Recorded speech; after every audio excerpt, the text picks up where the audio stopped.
Hello everyone and welcome to our newest show. That's right, Cartoon Watchers and Randomly Corny Studios have teamed up for a collab for all of our Littlest Pet Shop fans. Pet Shop Picks. It looks like Season 3 has begun with Part 2 and brought along 13 more episodes, and in order to kill time as we wait for Season 5 of My Little Pony, we're going to review all the episodes of Season 3. With the exception of the secret recipe, which has already been reviewed. Unless you want to add something to my take on the episode. Other than just being a fantastic episode that was both heartwarming and a major game changer, that's pretty much it. Well, with that said, welcome to Pet Shop Picks.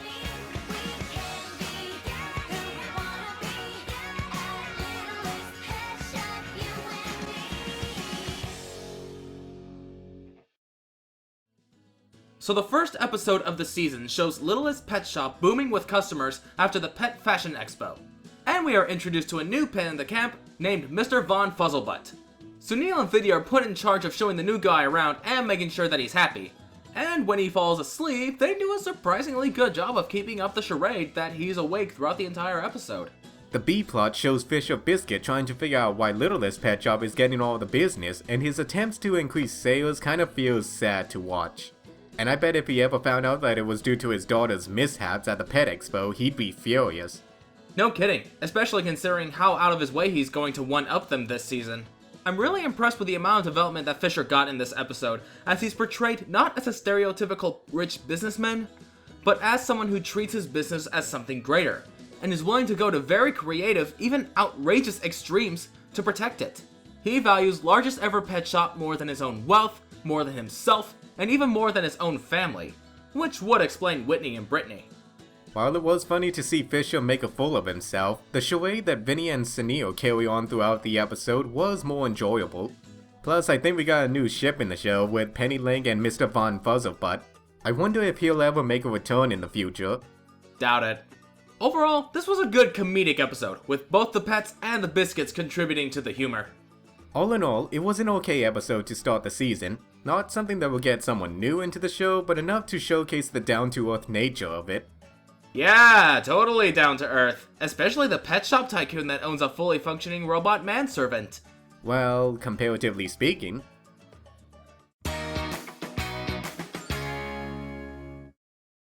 Well, we all knew this would happen eventually. Love is in the air at LPS as a secret Cupet is spreading love to both pets and their owners. This pleases everyone except Russell, who interprets this as wreaking absolute havoc. One Cyril McFlip callback later, and the pets stage a stakeout that results in Russell, Vinny, and Sunil falling under the Cupet's curse. Meanwhile, Blythe finds herself acting completely out of whack around Josh, who didn't appear in Season 2 at all by the way, and tries to reconcile her feelings that of course ends up going wrong. I'll be honest, I wasn't a fan of this episode. I mean, it feels like Ed, and Eddie's hanky-panky hullabaloo and Hearts and Hooves Day all over again. It was funny at times, but it didn't do anything new that hasn't been done already. Sugar Sprinkles is revealed to be the secret Cupet, and she puts a love spell on Russell, who falls in love with Pennylink, and then we get Pepe Le Pew shenanigans. It had the opportunity to do something different, but it just goes down the old route that most Valentine's Day episodes seem to repeat again and again. Also, Blythe acting like a goof whenever she's around Josh was just so hard to watch and was only there because the plot said so. Yeah, I'm all for Blythe not being a perfect main character as this gives her room to grow throughout the show, but this just felt very counterintuitive. Blythe has been built up for 2 seasons now as someone with above average intelligence, so seeing her make a ton of stupid mistakes, all because of a guy, feels like a slap in the face. That's not even the worst part. The episode kind of felt mean-spirited in ways as Sugar Sprinkles feels no remorse for her actions, and while the girls were okay with romance other than the ones for themselves, the boys still don't like it and follows the old cliche of girls like boys and boys like gross and funny things. So yeah, this creates a pretty mixed episode. The characters became idiots or jerks, yet the humor is still pretty well handled. And that ambiguous ending didn't really help out. Kinda makes you wonder what the whole point of the episode was. Well, at least we got to see Cyril McFlip again. Yeah, that's true. We really don't have time for... Do you hear that? That's the sound of happiness. That's just the song playing. And that's what happiness sounds like to me. Don't ruin the moment. Sunil and Vinny both want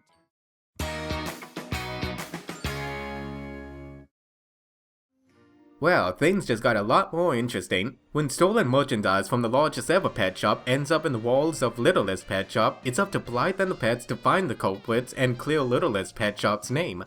As it turns out, the merchandise was actually acquired by two hamsters, Dodger and Twist, who have been handing out the merchandise to needy pets around downtown city. Okay, where do I begin with this episode? First of all, we get a legit dilemma in the episode about whether or not it's right to steal from others so that the less fortunate can benefit. It's actually a pretty mature message for a kids show. Then there's the comedy. We get a very funny scenario with the Biscuit twins trying to be detectives, as well as a fantasy sequence that employs a very interesting art style to fit a medieval setting that counteracts Vinny's idiocy perfectly. This was a pretty straightforward episode. Hamsters steal pet supplies from largest ever pet shops and gives them to pets who need them. The pacing in the episode could have been done a bit better, but still manages to keep a coherent story. The comedy in the episode was well above average, and there was a lesson of being generous and honest in the episode, though My Little Pony does it a lot better. If that line doesn't sum up the relationship between MLP and LPS, I don't know what does.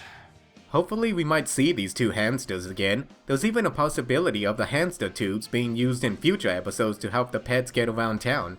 But easily the biggest takeaway from this episode is how both Littlest Pet Shop and Largest Ever Pet Shop are now teaming up in order to help out the needy pets around downtown city. Yeah, it's pretty clear that Fisher is doing this primarily as a PR stunt, but it still means that he and Twombly will have to work together in the future. Personally, I hope this leads to some great moments between these two, as we've barely seen them together on screen since season 1. So long as the pet shippers don't go overboard, I'm fine with that. I mean, we barely got out of that last episode intact. Shippers are a conundrum, Redcord. It's best to leave them be.